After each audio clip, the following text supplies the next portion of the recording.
আরাফার দিনে আরাফাতের বাইরে যারা আছে তারা রোজা রাখবেন। আরাফার দিনের রোজা নিয়ে আমাদের দেশে প্রতি বছরই গন্ডগোল বা মত পার্থক্য দেখা দেয়, কোন দিন রোজা রাখবো। আরাফার দিনে বিশেষ আমল সমূহ জানতে চাই। আরাফার দিনে একদিকে হাজী সাহেবদের জন্য আমল, আরেকটা হলো যারা আরাফার ময়দানে নাই তাদের জন্য আমল।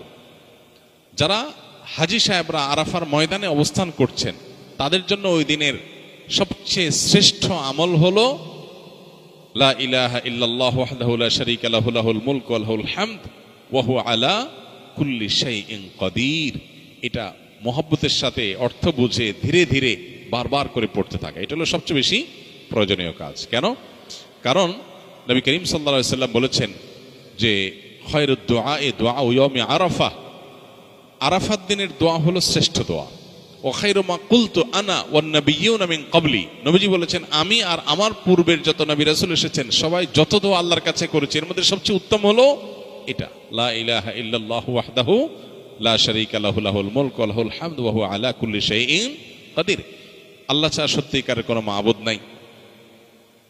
লা ইলাহা ইল্লাল্লাহ ওয়াহদাহু লা শারীকা লাহু, তিনি একক এবং তার কোনো শরীক নাই। লাহুল মুলক ওয়া লাহুল হামদ, রাজত্ব এবং প্রশংসার অধিকারী একমাত্র তিনি।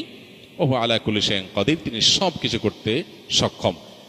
বাহ্যিক দৃষ্টিকোণ থেকে এই বাক্যগুলোর মধ্যে কোনো প্রার্থনা নাই, তাহলে এগুলোকে দোয়া বলা হচ্ছে কেন, সেটা নিয়ে অনেক আলাপ আছে এবং মুহাদ্দিসিনে কেরাম একমত যে এইগুলো দোয়া।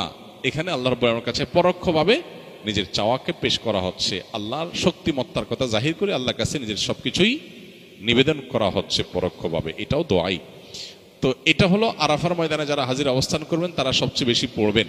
অনেক উলামায়ে কেরাম অবশ্য বলেন যে এই দোয়া অর্থাৎ লা ইলাহা ইল্লাল্লাহু ওয়াহদাহু লা শারীকা লাহু লাহুল মুলকু ওয়া লাহুল হামদু ওয়া আলা কুল্লি শাইইন কাদির, আরাফার দিনে আরাফার বাইরে যারা পৃথিবীর বিভিন্ন প্রান্তে গায়রে হাজি যারা আছি তারাও পড়তে পারেন, বরং আরাফার দিনে তাদের এটা পড়া উচিত এবং এ ব্যাপারে অনেকে রেকমেন্ড করেন। তাহলে একটা করে নিয়ে পেলাম লা ইলাহা ইল্লাল্লাহু ওয়াহদাহু লা শারীকা লাহু, এটা পড়া।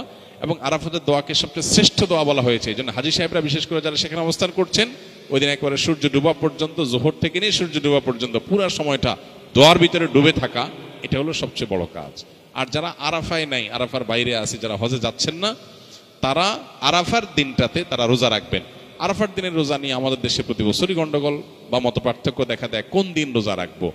এটা কি হাজিরা অবস্থান করছে ওই দিন, নাকি আমি যে দেশে আছি সেই দেশে যখন জিলহজের ৯ তারিখ হবে। তো এটা নিয়ে উভয় পক্ষেই দলিল আছে, যুক্তি আছে, দুই মতেরই সপক্ষে আলেমদের বক্তব্য আছে। সেক্ষেত্রে তুলনামূলকভাবে আমি যে দেশে আছি সেই দেশে জিলহজের ৯ তারিখটা হলে সেটাকে আরাফার দিন হিসাবে, আরাফার দিন যদিও বাহ্যিকভাবে মনে হয় যে আরাফার ময়দানের সাথে সংশ্লিষ্ট, কিন্তু আসলে এই যে দিনগুলা ইয়াউমুত তারবিয়া, ইয়াউমে আরাফা, ইয়াউমুন নাহার, ইয়াউমুত তারবিয়া বলা হয় জিলহজের ৮ তারিখকে, ইয়াউমুল আরাফা বলা হয় জিলহজের ৯ তারিখকে, ইয়াউমুন নাহার বলা হয় জিলহজের ১০ তারিখকে। এখন এই নামগুলো যদিও হাজিদের হজের সাথে রিলেটেড, কিন্তু হজের বাইরে যারা আছে তাদের জন্য আপনার ফিকহের কিতাবগুলোতে বিভিন্ন দ্বীনি কিতাব পুস্তকে ইয়াউমে তারবিয়া, ইয়াউমুন নাহার বলা হয়েছে। এর মানে এটা না যে হাজিদের সাথে মিল করতে হবে, যে দেশে যেটা হবে সেটাই প্রযোজ্য হয়। তো সেই আলোকে ইয়াউমে আরাফা আপনি যেখানে অবস্থান করছেন সেখানকার ৯ তারিখ হিসাবে রোজা রাখতে পারেন। যদি আপনার কাছে বেশি মনে হয় যৌক্তিক যে না হাজিদের অবস্থানের সাথে মিল করে রাখাটা, যেহেতু নামের মধ্যেই ইয়াউমে আরাফা আছে, অতএব ওইটা আমি রাখবো, তো সেক্ষেত্রে আমি সেটাও করতে পারেন, কোনো অসুবিধা নেই।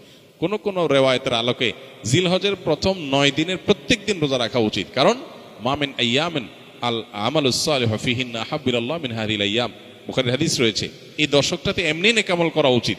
অতএব নফল রোজা আপনি প্রথম সবগুলো দিন রাখতে পারেন, তাহলে আর কোনো ইখতিলাফের ঊর্ধ্বে এমনিই উঠে গেলেন। অতএব আরাফার দিনে আরাফাতের বাইরে যারা আছেন তারা রোজা রাখবেন, আর আরাফাতে যারা আছেন তারা কি করবেন, ওই যে লা ইলাহা ইল্লাল্লাহু ওয়াহদাহু লা শারীকা লাহু বেশি বেশি পড়বেন, আর বেশি বেশি আল্লাহর কাছে দোয়া করবেন। দোয়াটা অবশ্য আমরা আরাফাতে যারা নাই তারাও করতে পারি।